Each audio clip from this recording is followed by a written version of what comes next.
Bahasa merupakan cerminan akhlak dan kepribadian seseorang.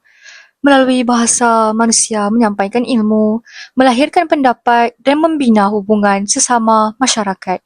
Namun, dalam era digital yang serba pantas ini, kesantunan berbahasa semakin teruji apabila ramai yang lebih mengutamakan penyampaian mesej berbanding cara penyampaiannya.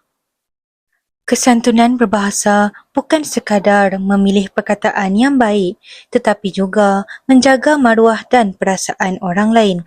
Melalui kisah Ashikin dan Tasnim, video ini akan mengetengahkan kepentingan pengurusan air muka dalam mewujudkan komunikasi yang lebih beradab, harmoni dan penuh rasa hormat. Pulau Pandan jauh ke tengah, Gunung Daik bercabang 3. Hancur badan dikandung tanah, budi yang baik dikenang juga.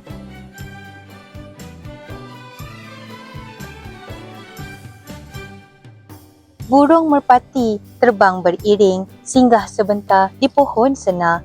Kesantunan berbahasa amalan yang penting, menjaga maruah sesama manusia.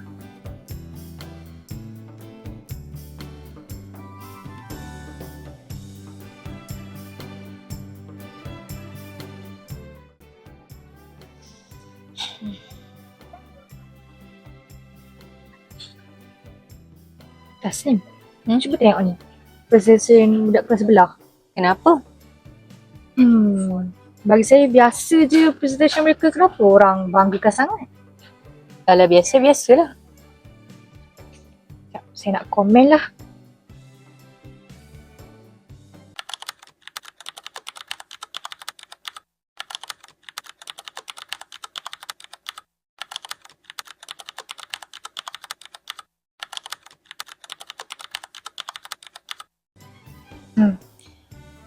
Tunggu dulu. Kenapa?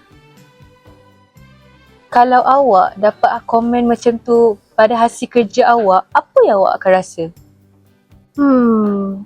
Mestilah saya akan kecewa. Itulah dipanggilkan menjatuhkan air muka orang lain. Tapi, saya kan cuma bagi pendapat. Betul. Pendapat boleh diberi, tetapi cara untuk kita sampaikan tu menentukan sama ada kita boleh membina ataupun menyakit hati seseorang. Jadi, saya kena pujilah walaupun saya tak suka benda tu. Bukan. Pengurusan air muka bukan bermaksud menipu ataupun berpura-pura. Habis tu, Kita masih boleh mengkritik, tetapi dengan cara yang boleh menjaga maruah orang lain. boleh menjaga maruah orang lain? Macam mana contohnya? Daripada awak cakap pembentangan ini bosan, lebih baik awak cakap pembentangan ini mempunyai isi yang menarik, tetapi memerlukan beberapa elemen interaktif untuk menjadi lebih menarik. Macam sama je maksud dia, Tasnim. Betul, maksud dia lebih kurang. Okay. Tetapi ayat yang terakhir itu akan memudahkan penerima untuk terima teguran. Setiap manusia mempunyai maruah dan harga diri yang perlu dihormati. Kata-kata yang kasar atau tidak berlapik mungkin kelihatan biasa bagi sesetengah pihak, namun mampu meninggalkan kesan yang mendalam kepada penerimanya. Oleh itu, setiap teguran dan kritikan perlu disampaikan dengan berhemah agar tidak menjatuhkan air muka orang lain. Pengurusan air muka mengajar kita untuk berkomunikasi dengan bijaksana tanpa mengabaikan perasaan dan maruah individu lain. Apabila kesantunan berbahasa diamalkan, hubungan menjadi lebih erat, salah faham dapat dielakkan dan suasana yang harmoni dapat diwujudkan dalam kehidupan seharian. Setiap manusia mempunyai maruah, oleh itu bertuturlah dengan berhemah. Pengurusan air muka sangat penting. Ia mampu mewujudkan suasana harmoni.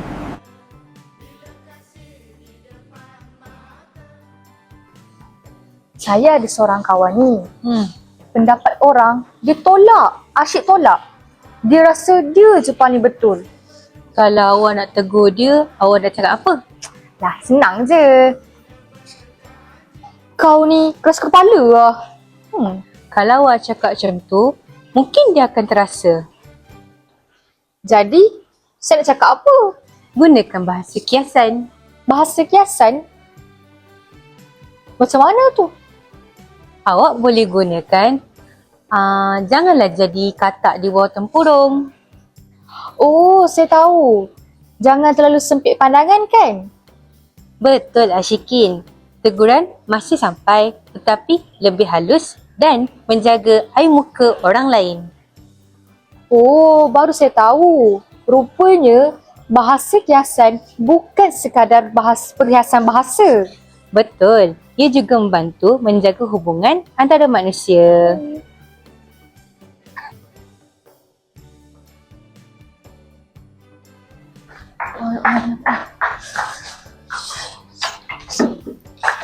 Wah, awal sungguh awak hari ni.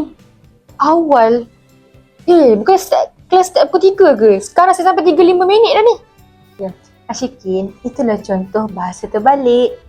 Oh, awak tengah sindir saya sebenarnya kan? Ya, tetapi dengan keadaan yang lebih lembut.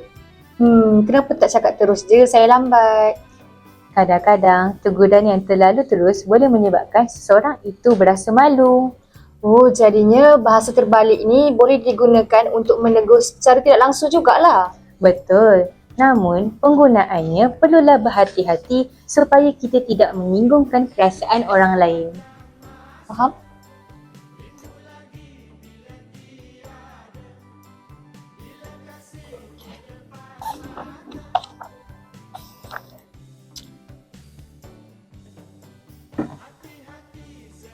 Saya geram betul lah dengan ahli kumpulan saya ni. Mereka suka tangguhkan kerja dan buat kerja lambat. Awak pernah tegur mereka tak? Pernah, banyak kali saya cakap, kamu ni tak boleh diharap. Patutlah mereka diam. Apa salahnya? Betul lah kan? Kalau tak ditegur, tak bergeraklah kerja. Kadang-kadang, perkara yang betul boleh menjadi salah apabila kita salah secara penyampaian. Apa maksud awak? Bila awak menggunakan perkataan tak boleh diharap, awak sebenarnya sedang menyerang diri mereka, bukan awak tengah konfront masalah itu. Jadi, ayat apa yang sesuai digunakan untuk menegur mereka? Kalau saya, awak bercakap macam ni. Saya risau tugasan ini tidak sempat disiapkan. Boleh kita berbincang sekarang? Bunyinya agak profesional. Dan lebih Menjaga air muka orang lain. Sebelum ni Tasnim, saya fikir kesatuan berbahasa ni menggunakan perkataan seperti tolong, maaf dan terima kasih.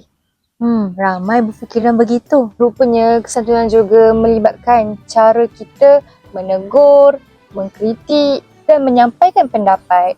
Betul tu. Sama ada melalui pengurusan air muka, bahasa kiasan ataupun bahasa terbalik, semuanya mempunyai maklumat yang sama. Iaitu menghormati maruah orang lain. Hal ini disebabkan setiap manusia mempunyai harga diri yang perlu dijaga. Saya dah mula faham sekarang. Kita boleh bercakap benar tanpa menyakitkan perasaan orang lain. Dan kita juga boleh menegur tanpa menjatuhkan air muka seseorang. Kesantunan berbahasa bukan sekadar memilih perkataan yang baik. Tetapi juga memilih cara yang tepat untuk menyampaikan sesuatu. Apabila bahasa dijaga, hubungan terpelihara.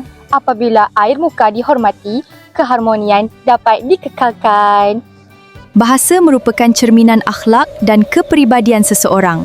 Melalui bahasa, kita berkongsi ilmu, menyampaikan pendapat dan mengeratkan hubungan.